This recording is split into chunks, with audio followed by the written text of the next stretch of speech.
Today I want to talk about Deion Sanders, Jackson State, and the highest ranked FCS recruiting class of all time. And all that's coming up after the bumper. Don't be cornering me. Hold up. Time. You gotta help me with that corner shit.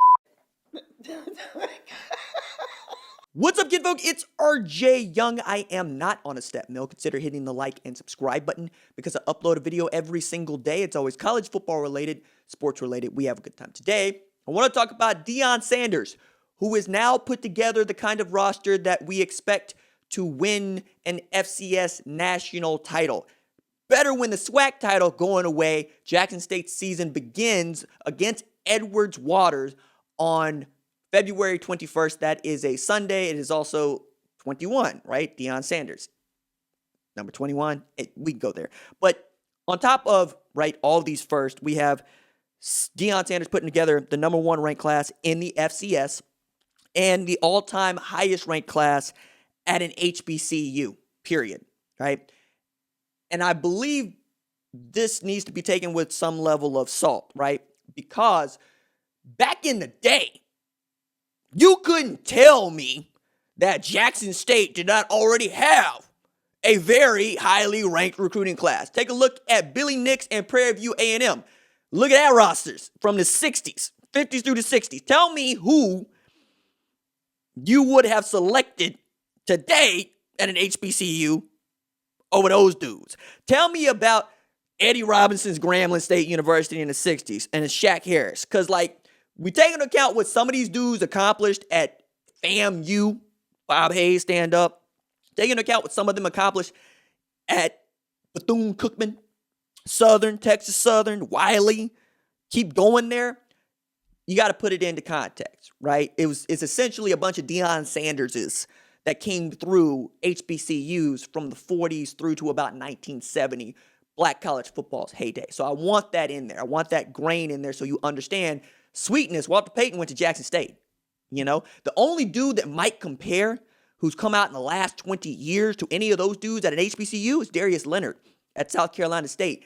And people didn't really know about him till he blew up the Senior Bowl in 2018, having 14 tackles. However, it is not the signing class that I think you should be paying attention to. As good as it is, that's only scratching the surface of what Deion Sanders has managed to accomplish in a very short amount of time at Jackson State. Took this job in August, right? Coming up on February, and he's already put together one of the better classes that we've seen because Deion Sanders is a natural recruiter. Now, we could talk about Eli Brown coming out of Valdosta, Georgia. We could talk about Trevante Rucker coming out of Ocala, Florida. We could talk about Barron Hobson coming out of Leesburg, Georgia, right? But what I think is interesting here is to talk about the transfers, because getting transfers from SEC schools not called Vanderbilt makes you a threat to win it all at the FCS level. You could probably get to the semifinals without sweating, and then you got to talk about James Madison, North Dakota State, and some really, really, really great FCS teams, right? North Dakota State is the Alabama of that division. And while I expect Jackson State to be there and battle with them with this sort of recruiting class that he put together in these transfers, let's not act like the Bison ain't nobody, right? So let's start with talking about Javorius Selman, 5'10", 175, coming out of Jackson, Mississippi, went to Provine. He transferred from Mississippi State, was a 4-star according to ESPN, 3-star according to Rivals and 247, a consensus top 25 recruit in the state of Mississippi when he came out, right? Moving on down there, right? He got his son, Shedeur Sanders, flipped him from Florida Atlantic to, yes, Jackson State. And he's a 4-star recruit according to everybody and the highest ranked recruit in Jackson State history, right? He's number 60 on the ESPN top 300 board, number 12 quarterback in the country, number 8 quarterback in the state of Texas. 10th all-time at the Pret level with, my goodness, wins, 47 wins, right? 69% completion percentage. I expect Shedeur to show out at Jackson State, right? Tennessee's getting got transfers going everywhere. Now it's Gaddy, like Gaddy Pizza, is transferring to Jackson State, coming out of Nashville at Father Ryan. I mean, look, that dude had 38 tackles, 6 tackles for loss, 3 sacks, 2 forced fumbles. 2 fumble recoveries in 2017 after helping lead Father Ryan to the 3A state playoffs. You got Isaiah Bouldin transferring from Florida State to Jackson State, 6'2", 200-pound defensive back, a tremendously hard-hitting cover corner. You also got dudes like, my goodness, man, like some of the guys that he's able to get away here, like Malajan Jor, right? That dude's coming out of Florida International, but flying under the radar for me, right? I mean, how many transfers do you get on the offensive line? You don't see a whole lot of that. 6'6", 320 pounds. He's from Jackson, Mississippi. He played at Callaway.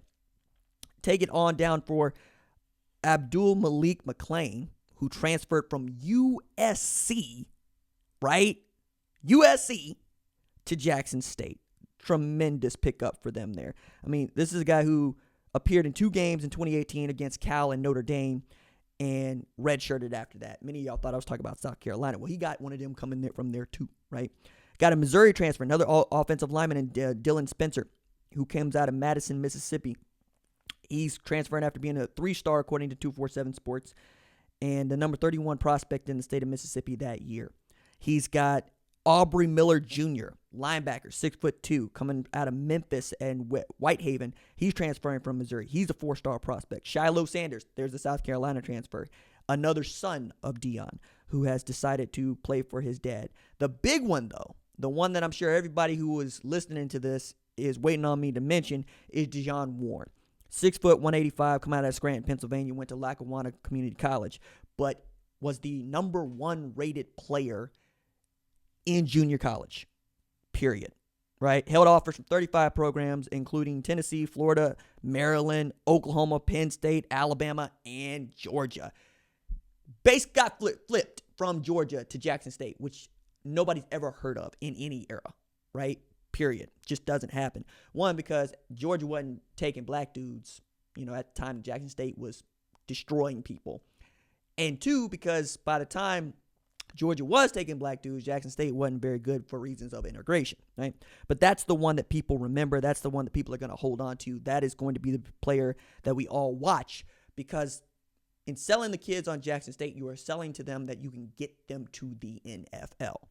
We're not going to know if that's true for another year at a minimum, junior college transfer, 2 years tops, right? But going down and just taking a look at the places where he was able to pull players from is what I wanted you to get here. Central Florida, Missouri, South Carolina, FIU.